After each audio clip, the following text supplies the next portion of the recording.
Hey, I'm at my friend Dan's house today. We've got quite a unique home drainage project to work on. Behind me, you can see the big irrigation system. Yeah, that's Indy Sod Farms. But this is a unique project. I think you're gonna like it. Let's get started.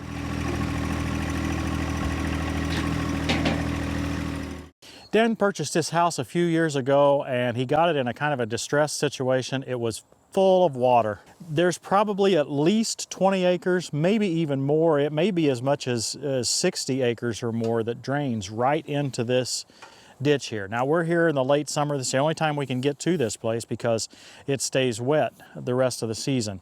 Soon after Dan purchased the property, he had to find someone to keep all of this water from draining right into his crawl space. So this fellow dug out this ditch. The water comes right in here, goes right behind me, and it's not on Dan's property very long. It goes right back out into the sod field again. But given how the drainage laws work, Dan has to accept that water. There's no way he could like build a levee here and force that water to go around. That's just not the way this works. So the fellow that Dan hired actually did a great job of analyzing the problem. And given limited budgetary and time constraints at the time, he came up with a solution to solve the actual problem, even though it doesn't leave it in necessarily the prettiest condition. He dug this ditch out here. It looks to me like with an excavator, backhoe type thing, and he put a levee on this side of it. As we go down through here, we see it's high all along the house side. Now we get closer to the house over there and we think, hold it, this doesn't look very good because it breaks one of the foundational rules of drainage. It looks like we're draining toward the house. When I first saw that, I thought, oh my goodness, we've got to change that. We need to be draining away from the house. But with a little more investigation, I saw that there's actually grates and full drainage right next to the house that go out to the side there. So this levee actually has a purpose. Rushing water comes down through here in the rainy times, and so this bank here, or this levee, keeps that away from the house. He's built the extra drainage to specifically drain that area by the house, but this keeps the big water, we might call it, away from it. Turns out to be a wonderful solution. One of the lessons for me is when I'm analyzing somebody else's work, to be careful. When I first saw it, I thought, well, hold it, this is incorrect. This guy didn't know what he was doing because he put this big hump here and forces all the water to drain to the house. But I think oftentimes we need to maybe give the other guy some credit and ask ourselves, well, why did they do it this way? And that's what happened here. Once I began to ask myself why, I began to realize that this guy really did know what he was doing. Now, Dan now has the budget to be able to finish this. So it's been here for a couple of years like this. We were going to work on it last year and it just never worked out. So we're going to try to take this deep ditch that's been dug out here and grade this a little better. I really don't want to change the bottom of the ditch at all. Rather, I would like to just take these edges off and make this entirely mowable. So that's our plan today. If you've watched our channel at all, you know that I'm not a very big fan of the box blade. But I brought it today because I think it might be just what I need for this project. Again, I don't want to touch the bottom of this ditch. And I feel like if I was trying to use my front end loader to dig that out, that I would end up with a lot of soil being pushed into the ditch. I would kind of lose that grade.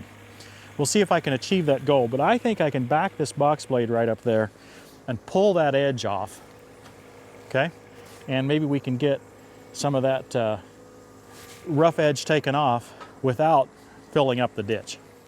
Now I brought little Johnny for this instead of a larger tractor because I didn't think I'd have enough space for the larger tractor.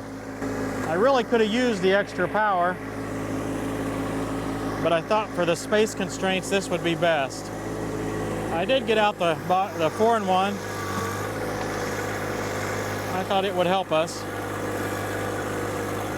I battled the lack of space on that side of the ditch all afternoon. I would pull the dirt part way with the box blade and then I had to push it with the 4-in-1. I found that with the power top link I could tilt that box back way down into the ditch and wow, it cut really nicely. It was pretty easy to bite off more than I could chew, or in this case pull.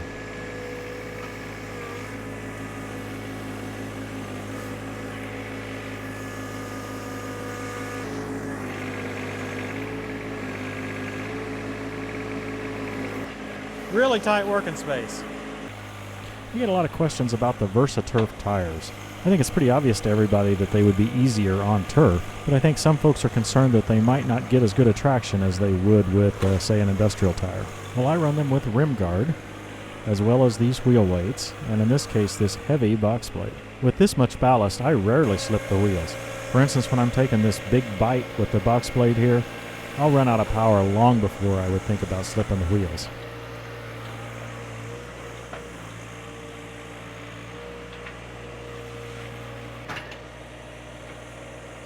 You'll be able to see that here. I'll have to raise the back of the blade with the power top link to be able to continue moving. For this job, a 4-foot box blade would have been plenty. A smaller blade would have helped with the space constraints too. I don't have a smaller blade, as I try to share this one between the 1025R and the 2038R. This would be a lot harder without the power top link. Dan is still working on taking his fence down, because we have to get to all this area.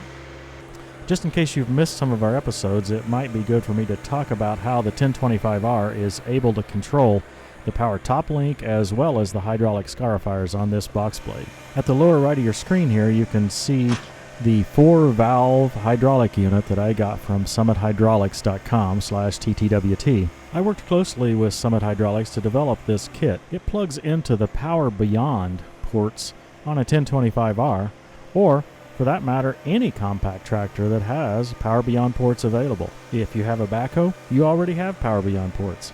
If not, you should be able to add them fairly easily. For example, Power Beyond is about $180 for a 1025R. This Summit kit is also available with a built-in front third function. The brackets, hoses, and fittings included are a perfect match for the 1025R 1023E, but it's general enough that you should be able to get it to work on any subcompact tractor or small compact tractor. All the other rear hydraulic solutions I've seen for subcompact tractors have been hard to install. Been very custom, very specific to a particular tractor model, and quite frankly they've been way too expensive for most of us to afford. So this is why I worked with Summit to develop the kit you see on this tractor. I talked about the 2 hoses you need to connect to the Power Beyond, and you need an electrical connection either directly to the battery or to a fuse block, it doesn't matter, and you need a way to physically connect the valve and other mechanisms to the tractor. The kit comes with the necessary brackets for the 1025R, and they're general purpose enough that they should fit most other compact tractors without any problem. If you're interested, go to summit-hydraulics.com/TTWT and you'll see the 2 major kits there, one with and one without the front third function. As always, use coupon code TTWT for a 5% discount. Check it out. I went to a lot of effort on this one because I thought it was exactly what I needed, and it'll probably be something that you could use too. Time to do my other job, move the camera. Better? It's looking better. I wouldn't mind it wider though, I mean at least the lowest part. Okay. You know what I mean? Yeah, I think I do. I think that was your actually original statement was like you would widen it out to like 6 feet or something. You said something like that. Yeah, so we intend to at least slope it more than what it is there. Okay. Hey, a couple other things I need to mention to you just as a way of being able to connect better. First, we've got several meet and greet events coming up soon. Rather than go through them here, I'm just going to refer you to our website, tractortimewithtim.com, and we have a page with all the meet and greet events that we have upcoming. Some of them have a lot of detail and some of them not so much, but check them out and come visit us. We'd love to meet you. Along the same lines of keeping in touch and communicating with each other, we'd invite you to join us at tractoruniverse.com. If you have tractor questions or if you can help others with their tractor questions. We've seen some great questions. Some of them pretty difficult for us. Others of them are just the standard questions that all new owners have. Come check them out, tractoruniverse.com. Sign up, leave your question, leave your answer, whatever it takes. Just leave some photos of recent projects or your tractor. Just a way for us all to keep in touch.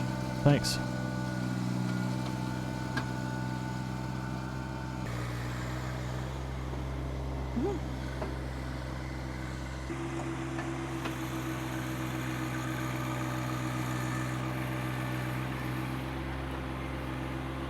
He's using it as a scraper.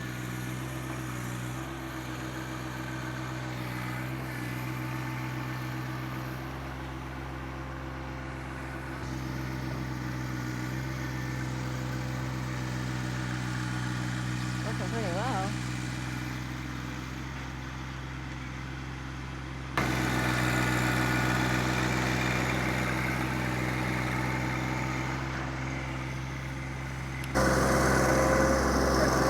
Well, once again, the box blade's being outclassed.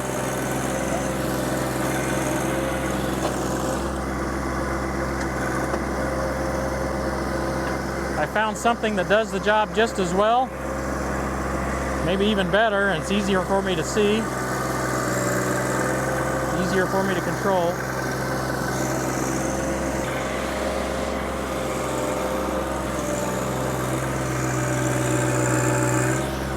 The problem is I'm tempted to back the box blade over one of these posts. Okay, Tim, I don't think it's really working better than the box blade. I'm pretty sure the box blade dug in a bit easier and dug deeper in one pull. However, it is really nice to be able to look forward and see what you're doing. And I did appreciate having the dozer blade portion of the 4-in-1. I used it a lot in these tight spaces.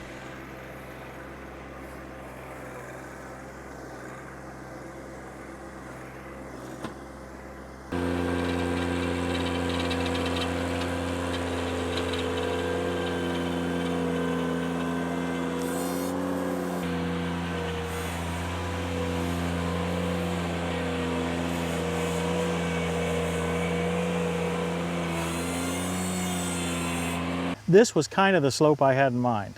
Can you mow that? Oh yeah, yeah, easily. Especially if it's just. We're going to work on the other side. Yeah, we haven't done bit. the other side. Just focus on this side for now. Yep. Yeah, we can mow that. Okay. Once the other side's done, you can just right over it. Yeah, hopefully. Easy. I mean, the idea is just to be able to get in. I hope we can get some grass growing all the way across it. If you can mow it every week, the grass will have a better chance kind of getting established, and you won't have those big horse weeds in there and everything. Yeah. Well, I was considering the sod farm. Yeah, you were saying that maybe the sod farm might get you a good deal because you're so close. They offered me a really good deal when I first had this done, and we just didn't have the funds and stuff like that to do it at the time. Yeah. So, but they did offer a great deal because they don't have to like transport it far.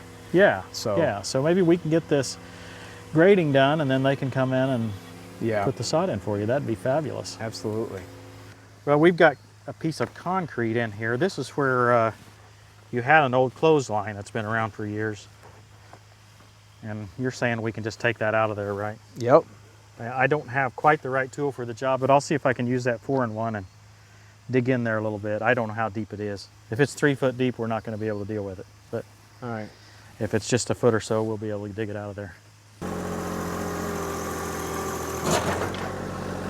It moved, I believe, didn't it? It moved a little bit.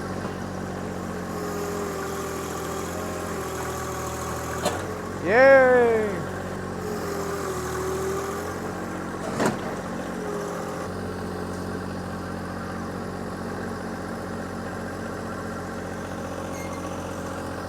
Woo. Okay, so you want it over by that barrel? Yeah, just put it next to there. I'll stand it up and then I'll do something with it. Yeah, you will. Yeah, we'll It'll still be shoot there. bottle rockets out of it. It'll still be there 10 years from now.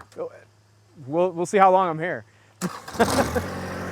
Now we've done this whole project so far without my favorite landscaping tool, the tiller. And for the most part, we've got along fine. Unfortunately, now we're paying the price. Had we tilled this to start with, we would have nice pulverized soil to work with. As it is, we're left with huge hunks of sod that are making it difficult here to spread this soil out over the holes in the front yard. Even the power rake didn't help much. Dan, we aren't done, but we got one side of it in here, inside the fence done. What do you think? I like it. It's exactly what I wanted, and it's a perfect base to put some new sod down. So. Yeah, I think this will be fine. We wanted enough slope here so that the ditch stays contained, but gentle enough slope that we could still mow it. And I think we've got that. That's it. So you're going to have them put some sod down. I think that'll be really nice. It's the convenience of living by the sod farm. Yeah, but you probably better hold off until we get the rest of this done back here. We're gonna dig out the other side, or actually pull it up, and maybe make that levee or hump there a little bit higher yet, or at least as high as it is all the way around like that, and try to get the other side mowable. But that's gonna have to be another day. I don't have a long enough attention span to do it all at once. And I'm too hungry. Oh, there you go. Cheeseburgers for all. Cheeseburgers for all. Thanks for watching, everybody. We'll see you next time on Tractor Time with Tim.